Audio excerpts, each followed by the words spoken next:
say when you get married, man, you supposed to always keep your wedding ring on. Always keep your wedding. Damn, my bad, Gucci. You don't know where yours is. They robbed his for surely robbed goddamn Gucci Mane. Robbed his out of his ring, robbed his out of his watch. So he running around here right now. One thing the internet will always do is take a rumor and turn it into a full-blown story overnight. And this time, the victim at the center of it all is none other than Gucci Mane. How I feel to have a Memphis man take your wife and your #1 artist. You gotta tighten up, Gucci. From robbery speculation to a viral post claiming Gucci got shot 8 times and is on life support, the stories have been wild. Let's dive in. So, this all started the same way most rap rumors do these days. Random Instagram posts going viral out of nowhere. A few clips and captions started circulating, and before anyone could even fact-check, YouTuber Seti Nash dropped a video claiming that Gucci Mane allegedly got robbed for his wedding ring and his watch. Kid got robbed for his wedding ring and his watch. Lose right now. You ain't got no footage of Gucci getting robbed. Stop the cap. Then leave. Now, just hearing Gucci Mane got robbed already sounds wild, because this isn't 2006 Gucci Mane. This isn't peak Atlanta chaos Gucci. This is married Gucci, disciplined Gucci, heavy security, move smart Gucci. So the idea that he could get robbed with security around already had people scratching their heads. And the more people looked into it, the shakier the story felt. There is no police report, no surveillance footage, no official confirmation, and no statement from Gucci or anyone in his camp. Just straight social media smoke. But like always, the internet didn't stop there. Things picked up when Wack 100 joined Seti Nash on live and spoke on it. Wack didn't outright confirm anything, but he talked in that familiar tone, hinting that it might be true and that some footage could be floating around. $400 worth of jewelry. Seti, she talking about the video, man.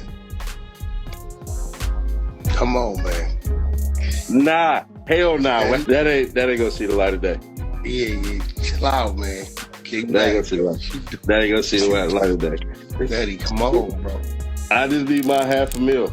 That alone was enough to throw gasoline on the rumor fire, and from that point on, the story started mutating. That's when it got nasty. Somehow, someway, Poochie SD got dragged into it. Out of nowhere, blogs and comment sections started saying Poochie SD had fallen out with Gucci Mane, that he was no longer with 1017, and that Yo Gotti had allegedly picked him up. Then came the craziest version of all, the claim that Poochie SD had something to do with Gucci getting robbed. The internet really ran with the story saying Sheesty supposedly robbed Gucci at gunpoint just to get released from the label. Mind you, Pooh Sheesty just got home not too long ago, and the internet already had him moving like he was in Ocean's 11 on day 1.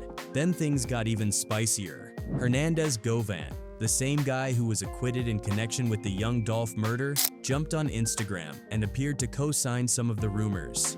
He even went as far as claiming Yo Gotti slept with Gucci Mane's wife, which pushed the whole situation from messy into full-blown internet chaos. Hey, Gucci Mane, LaFleur. You went and signed 100 from Memphis, Tennessee to try to antagonize Gotti all because he your wife. They say when you get married, man, you supposed to always keep your wedding ring on. Always keep your Damn, my bad, Gucci. You don't know where yours is. That's when even Gucci fans started pushing back hard, calling the claims diabolical and reckless. And that's really the core issue here, how fast misinformation moves online. One person posts a rumor, another page reposts it, 10 blogs steal it, and suddenly, it's being treated like it's confirmed. And now people are acting like Gucci Mane lost his jewelry and his artist in one night. Poochie SD's also being accused of armed robbery, when the more realistic explanation is that Poochie SD possibly changed labels, something artists do all the time. Artists also go quiet. Collaborations slow down. That doesn't automatically mean betrayal, robbery, or street warfare. But since people haven't seen Gucci and Pooh collaborating lately, the internet filled in the blanks with conspiracy theories. As of now, Gucci Mane has not confirmed being robbed. No police report has surfaced. No official statement has been made. Poochie SD hasn't addressed any robbery claims either.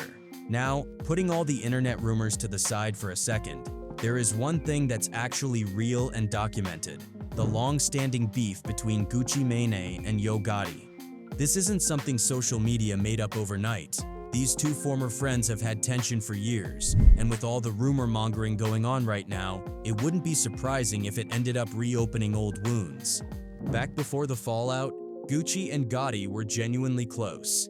They both came up from the streets, both understood the same code, and that shared background is really what made them click. When they locked in musically, it worked. The chemistry was natural, and the records reflected that. Together, they dropped banger after banger, tracks like Mo Money, Ridiculous, and Bricks. They even linked up with Dipset's Jules Santana on Colors, which just showed how much momentum they had at the time. They weren't just tossing out singles either. Gucci and Gotti went deeper than that, releasing full projects like Definition of a G and the G-ish mixtape series. At one point, it really looked like they were on track to take over the industry together. But that chemistry didn't last. Before they could fully capitalize on their momentum, things started to unravel, and what followed was a beef that completely destroyed their friendship, both as rappers and as street dudes. The breaking point came in October 2012, right when Gucci was gearing up for a major moment in his career. On October 17, 2012, Gucci was set to release his Trap God mixtape, a project that symbolized the next phase of his career and his label. The date itself wasn't random. It represented 1017, Gucci's brand and movement. This was supposed to be a big moment, a statement release. But the problem was, Yo Gotti was dropping his own project the same day. Music 7, The World Is Yours, the next installment in his well-known CM series. According to Gotti, at first he didn't even realize they were releasing on the same date. And when he did find out, he didn't see it as competition. In his mind, this was him and his homie about to flood the streets and dominate together. Gotti says he was hyped and immediately reached out to Gucci to talk about it. But Gucci didn't respond. It came down to me and homie were dropping on the same date. We didn't know it. I didn't know in the beginning. I found out probably a day or so later. Right. You know what I'm saying? But once I found out, because he supposed to be my homeboy. And like me and homie come out on the same day, it's a rap. So I hit him, you know what I mean? I hit him to chop it up back there.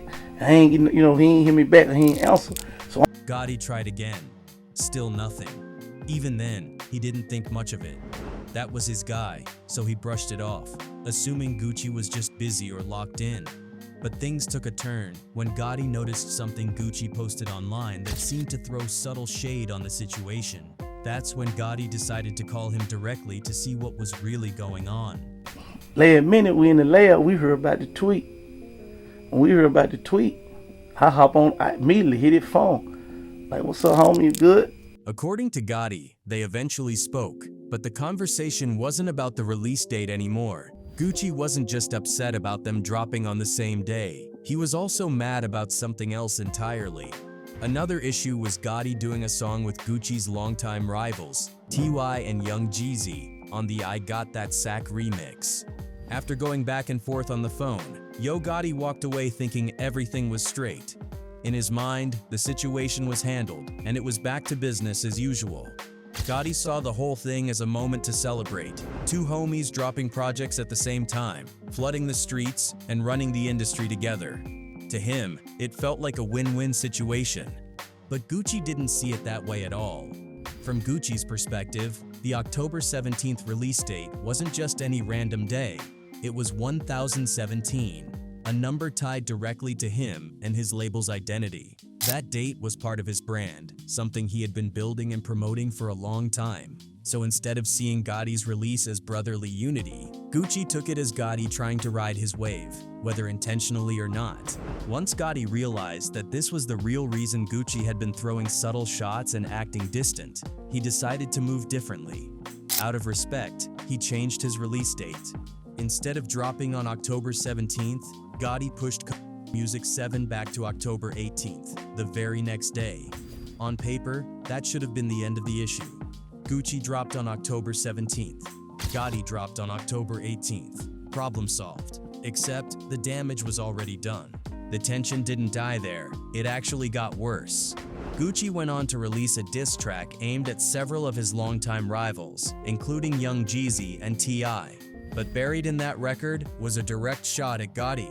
Gucci rapped, "I used to F with Gotti till he turned into a buster," making it clear that whatever private conversations they had weren't enough to fix the situation. From that point on, the beef went public. Both artists spoke on the fallout, but they expressed it in different ways. Gucci said he lost respect for Gotti, making it clear that trust had been broken. Gotti, on the other hand, said he was disappointed in Gucci, suggesting that the situation never needed to go that far in the first place. But me and you on the top of World Star, you would have freestyled me with a video, but you say you're unaware that this mixtape gonna come, and I got a battle that says come out 10/17. So it just made me lose all respect for him instantly. Looking at it from the outside, fans were split. Some people understood Gotti's side completely. If that's your homie and y'all are locked in, dropping on the same day could easily be seen as a power move. Two allies dominating the charts and the streets at once. From that angle, Gotti's intentions didn't seem foul. But at the same time, a lot of fans understood Gucci's frustration too. Gucci had been promoting Trap God all year. The October 17th date wasn't a secret. So when Gotti said he didn't even know Gucci was dropping that day, people started raising eyebrows. This is your homeboy. Y'all making music together, dropping projects together, building together. How do you not know when your man is releasing one of the biggest tapes of his career? Gotti explained it by saying he stays focused on his own work and doesn't really pay attention to social media or what other rappers are doing. It's a funny situation because first of all, like I do my music and I don't keep up with what other people doing. But fans questioned that explanation. When you're that close with someone, when you're collaborating at that level, it's hard to believe you'd be completely unaware of something that important. And that's probably how Gucci saw it too. But the thing is, all of this could have been handled with one real honest conversation. But that's rarely how things go when street mentality gets involved. Instead of squashing it privately, Gucci dropped a diss, and once that happened, there was no turning back. Gotti responded the only way he knew how, with a diss of his own, titled, "Have Mercy." Whatever friendship Gucci Mane and Yo Gotti once had completely fell apart after that. And to really understand how bad things got, you've got to look at where Gucci was mentally during that period. This was a dark chapter for him. Gucci was clearly going through it, losing focus, spiraling, and dealing with heavy drug addiction, especially lean. His now wife, Keshia Kaoir, later confirmed that lean was something Gucci was deeply struggling with at the time. All that stomach was lean. It wasn't even fat. It's hard to get off lean. Because they're constipated. They don't go to the bathroom. Yeah, you talk about that in the book, yeah. Yeah, so all of that was constipation. While battling those demons, Gucci hit a breaking point. He had a full meltdown on Twitter, and nobody was safe. He went at everybody. Nicki Minaj, Drake, former collaborators, even his own artist Waka Flocka Flame. And of course, Yo Gotti was right back in the crosshairs. Gotti, for the most part, didn't really engage with the Twitter madness. He stayed quiet publicly. But later on, in an interview, he revealed something that might explain why the tension between him and Gucci felt so personal from the jump. According to Gotti, before the whole mixtape release date drama ever happened, he had slept with Keshia Kaoir back when Gucci was locked up. You know what I mean? It'll never be like we cool no more. Now I'm gonna go bang his girl. I had already done that. Oh, okay. Yeah. But that was So your you banged your partner's girl? Now, that claim alone changes the entire context of the beef. Gotti spoke on it casually, almost brushing it off like it was just part of the game. He said he didn't know Gucci was serious about her like that, and suggested that Gucci should have understood how things move in the streets. Whether that explanation makes sense or not, it added a whole new layer of disrespect to an already tense situation. Eventually, things escalated beyond words and music. One night in Atlanta, everything came to a head. Gotti was inside a club, doing his thing, when word started spreading that Gucci had pulled up outside with his entire squad, and they were deep. What happened next depends on who you ask. Some people say there was straight-up gunplay in the parking lot. Others say it was hands, bottles, and pure chaos. The details are still murky, but one thing is clear. When the dust settled, that club looked like a hurricane had run through it. And after that night, both sides knew the beef had officially crossed the line. From that point on, the entire South basically had to pick sides. You couldn't book Gucci and Gotti in the same venue, same city, or even the same state. Promoters avoided it completely. Features got pulled. Songs were shelved. Collaborations that could have happened never did. The industry adjusted around the beef because nobody wanted to be caught in the middle. But that club incident was only the beginning. What really showed how serious Gucci was about the situation came shortly after. In a 2012 interview, Gucci didn't dance around the issue or try to sound politically correct. He said exactly what he meant, in the most blunt way possible. He said, "I'm going to see him and his family." That statement alone told people everything they needed to know about where Gucci's head was at during that time. But Gucci's troubles didn't stop there. If anything, things got even heavier.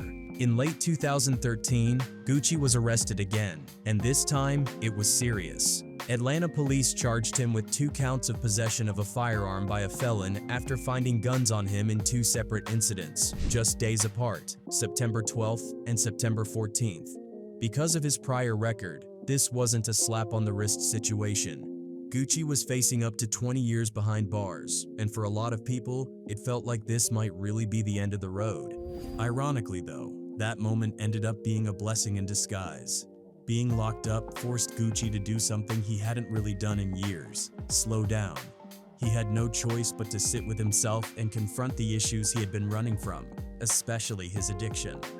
That time away gave him clarity, and when Gucci finally came home, it was obvious he wasn't the same person. The Gucci that stepped out was clean, focused, and intentional. The paranoia was gone. The lean was gone. The reckless energy was gone. Instead, he came back sharp, disciplined, and locked in. He became a father, reconnected with Keisha Kawair, and leaned fully into building something bigger than just hit records. I was drinking pints of lean a week and smoking pounds of weed and just doing all kind of drugs, and just the whole way I was just handling myself before I went to jail was just so negative. So I guess like the day that I got arrested and stopped doing drugs, eventually it started dawning on me, hey, listen, you gotta take better care of yourself, or you're gonna be back in the same situation. So that was like really the turning point. Musically and business-wise, he leveled up in a major way. 1017 turned into one of the hottest labels in the game, packed with new talent and momentum. Around the same time, Yo Gotti was doing the same thing on his end, quietly building CMG into a powerhouse of its own. Both men evolved, both became bosses, and both carved out serious legacies. But even with all that growth, the beef between Gucci Mane and Yo Gotti never really disappeared. During this period, Gucci also began building a strong relationship with Young Dolph. Their connection actually dated back to around 2013, when many rap fans first got a real introduction to Dolph through Gucci. That introduction came by way of their collaborative project East Atlanta Memphis, which helped bridge the Atlanta to Memphis gap and put Dolph in front of a much wider audience. When Gucci officially returned home in 2016, that relationship only got tighter. Gucci wasn't just another rapper in Dolph's circle, he became a mentor, someone Dolph could lean on for real guidance. Gucci had already lived through the worst parts of the game: addiction, betrayal, paranoia, and the constant pressure of street politics mixed with music industry nonsense.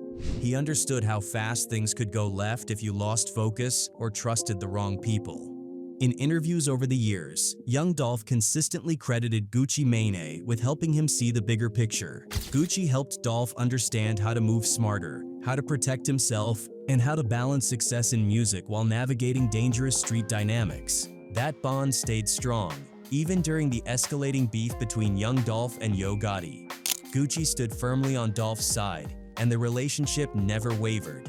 Tragically, that feud would eventually lead to the unfortunate and devastating death of Young Dolph, a loss that shook the entire hip-hop world. And as for Gucci Mane and Yo Gotti, time hasn't healed that wound. Despite both men maturing and building empires, there's been no real sign of reconciliation. The tension still lingers. And now, with all these new rumors floating around the internet, robbery claims, industry conspiracies, and people dragging names into situations with zero proof, it doesn't look like anything is getting resolved anytime soon.